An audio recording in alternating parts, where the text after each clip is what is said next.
pagi, siang, maupun sore kepada Bapak Ahmad Satibi, rekan-rekan kelas B3 PKP. Hari ini kami selaku kelompok 7 akan memaparkan pemateri yang mengenai pengelola tenaga pendidik dan kependidikan. Kelompok 7 terdiri dari yaitu yang pertama ini Sarah Jacqueline, Safira Suryamzana, Siti Harinisa, dan saya sendiri Timotius Ritonga yang akan memandu diskusi kali ini sebagai moderator. Pembahasan yang akan dikaji yaitu ada 5. Yang pertama, definisi dari pengelolaan pendidik dan tenaga kependidikan. Yang kedua, hak dan kewajiban pendidik dan tenaga pendidikan. Yang ketiga yaitu adalah tugas dan tanggung jawab pendidik dan tenaga pendidikan. Yang kemudian yang keempat ada tujuan dari pengelolaan pendidik dan tenaga kependidikan. Dan yang kelima ada ruang lingkup kegiatan pengelolaan pendidik dan tenaga kependidikan. Pendahuluan, sekolah adalah lembaga atau institusi di mana siswa ataupun peserta didik mengemban ilmu dan juga mengharapkan diri supaya dapat mencapai tujuan yang dia inginkan. Namun, sekolah di Indonesia saat ini mengalami keterpurukan atau kemunduran. Oleh karena itu, sekolah di Indonesia atau sistem pendidikannya itu sangat tertinggal di negara lain. Oleh karena itu juga, sekolah harus dimungkinkan untuk menjadi jembatan bagi siswa ataupun peserta didik dalam menggapai cita-citanya. Aspek yang pertama adalah apa definisi dari pengelolaan pendidik dan tenaga kependidikan. Menurut Alia tahun 2018, pengelolaan pendidik dan tenaga pendidikan merupakan kegiatan yang mencakup penetapan norma, standar, prosedur, pengangkatan, pembinaan, dan pemberhentian tenaga pendidikan sekolah agar dapat melaksanakan tugas ataupun fungsinya agar dapat mencapai tujuan menurut undang-undang yang berlaku. Kemudian, menurut Undang-Undang Nomor 20 tahun 2003 tentang Sistem Pendidikan Nasional, itu juga tertuang dalam tugas ataupun tenaga kependidikan berdasarkan pasal 140 ayat 1, kemudian juga tenaga kependidikan menurut UU 6 Disnas, Undang-Undang RI nomor 20 tahun 2003 tentang Sistem Pendidikan Nasional. Materi selanjutnya akan disampaikan oleh rekan saya, Siti Harinisa. Terima kasih kepada Saudara Timo yang sudah mempersilahkan saya untuk menjelaskan materi selanjutnya mengenai hak dan kewajiban pendidik dan tenaga pendidikan. Hak dan kewajiban pendidik dan tenaga kependidikan diatur langsung dalam Undang-Undang Nomor 20 Tahun 2003 tentang Sistem Pendidikan Nasional Pasal 40 yang dinyatakan bahwa pendidik adalah tenaga kependidikan yang berhak memperoleh yang pertama, penghasilan dan jaminan kesejahteraan sosial yang pantas dan memadai. Yang kedua, penghargaan sesuai dengan tugas dan prestasi kerja. Yang ketiga, pembinaan karir sesuai dengan tuntutan pengembangan kualitas. Yang keempat, pelindungan hukum dalam melaksanakan tugas dan hak atas hasil kekayaan intelektual. Yang kelima, kesempatan untuk menggunakan sarana, prasarana, dan fasilitas pendidikan untuk menunjang kelancaran pelaksanaan tugas. Kemudian, pendidik dan tenaga kependidikan juga berkewajiban yang pertama, menciptakan suasana pendidikan yang bermakna, menyenangkan, kreatif, dinamis, dan logis. Yang kedua, mempunyai komitmen secara profesional untuk meningkatkan mutu pendidikan.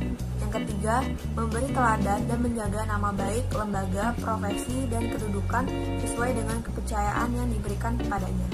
Selanjutnya, pada pasal 43, hak lain yang akan diperoleh pendidik adalah promosi dan sertifikasi, yaitu yang pertama, promosi dan penghargaan bagi pendidik dan tenaga kependidikan dilakukan berdasarkan latar belakang pendidikan, pengalaman, kemampuan, dan prestasi kerja dalam bidang pendidikan. Yang kedua, sertifikasi pendidik diselenggarakan oleh perguruan tinggi yang memiliki program pengadaan tenaga kependidikan yang terakreditasi. Yang ketiga, ketentuan mengenai promosi, penghargaan, dan sertifikasi pendidik sebagaimana dimaksud dalam ayat 1 dan ayat 2 yang diatur lebih lanjut dengan peraturan pemerintah. Jadi, menurut kami, terkait hak yang sudah tertuang di Undang-Undang Nomor 20 Tahun 2003 tentang Sistem Pendidikan Nasional pada pasal 40, dalam hal ini berarti hak dan kewajiban pendidik dan tenaga pendidik sudah diatur dengan baik. Untuk kewajiban, sebetulnya identifikasi ini akan lebih baik jika dilakukan langsung terjun ke sekolah-sekolah yang ada di Indonesia.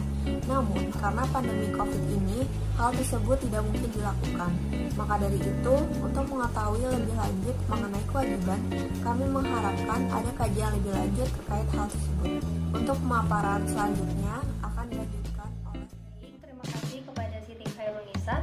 Selanjutnya, saya akan menjelaskan mengenai tugas dan tanggung jawab apa saja yang diberikan kepada pendidik dan tenaga kependidikan. Tugas dan fungsi tenaga pendidik dan kependidikan diatur dalam Undang-Undang Sistem Pendidikan Nasional Nomor 20 Tahun 2003 Pasal 39, yang dimana pendidik merupakan tenaga profesional yang bertugas merencanakan dan melaksanakan proses pembelajaran, menilai hasil pembelajaran, melakukan pembimbingan dan pelatihan, serta melakukan penelitian dan pengabdian kepada masyarakat, terutama bagi pendidik pada perguruan tinggi. Lalu, tenaga kependidikan bertugas melaksanakan administrasi, pengelolaan, pengembangan, pengawasan, dan pelayanan teknis untuk menunjang proses pendidikan pada satuan pendidikan. Adapun tugas dan tanggung jawab pendidik. Yang pertama, guru bertugas dan bertanggung jawab sebagai agen pembelajaran yang memotivasi, memfasilitasi, mendidik, membimbing, dan melatih peserta didik sehingga menjadi manusia berkualitas yang mengaktualisasikan potensi kemanusiaannya secara optimum pada jalur pendidikan formal, jenjang pendidikan dasar, dan menengah, termasuk pendidikan anak usia dini dan formal. Kedua, dosen bertugas bertanggung jawab sebagai agen pembelajaran yang memotivasi, memfasilitasi, mendidik, membimbing, dan melatih peserta didik pada jenjang pendidikan tinggi sehingga menjadi manusia yang berkualitas yang mengaktualisasikan potensi kemanusiaannya secara optimum, melakukan penelitian untuk pengembangan ilmu, teknologi, dan atau seni atau disebut dengan iptek, serta melakukan pengabdian kepada masyarakat. Lalu ada konselor, di mana bertugas dan bertanggung jawab memberikan layanan bimbingan dan konseling kepada peserta didik di satuan pendidikan pada jenjang pendidikan dasar, menengah, dan tinggi. Lalu ada pamong pembelajaran yang bertugas dan bertanggung jawab menyuluh, mengajar, membimbing, melatih peserta didik, dan mengembangkan model program pembelajaran, alat pembelajaran, dan pengelolaan pembelajaran pada jalur pendidikan non-formal. Adapun Widya Iswara, di mana bertugas dan bertanggung jawab mendidik, mengajar, dan melatih peserta didik pada program pendidikan dan pelatihan pernah jabatan dan atau pemerintah daerah itu berdasarkan Hamzah pada tahun 2009. Lalu adapun tugas dan tanggung jawab tenaga kependidikan ayat 2 pasal 140 bab 12 rencana pelaksanaan pembelajaran tahun 2005 sebagai berikut, di mana pimpinan satuan pendidikan bertugas dan bertanggung jawab mengelola satuan pendidikan pada pendidikan formal atau non-formal. Pemilik bertugas dan bertanggung jawab melakukan pemantauan, penilaian, dan pembinaan pada satuan pendidikan non-formal.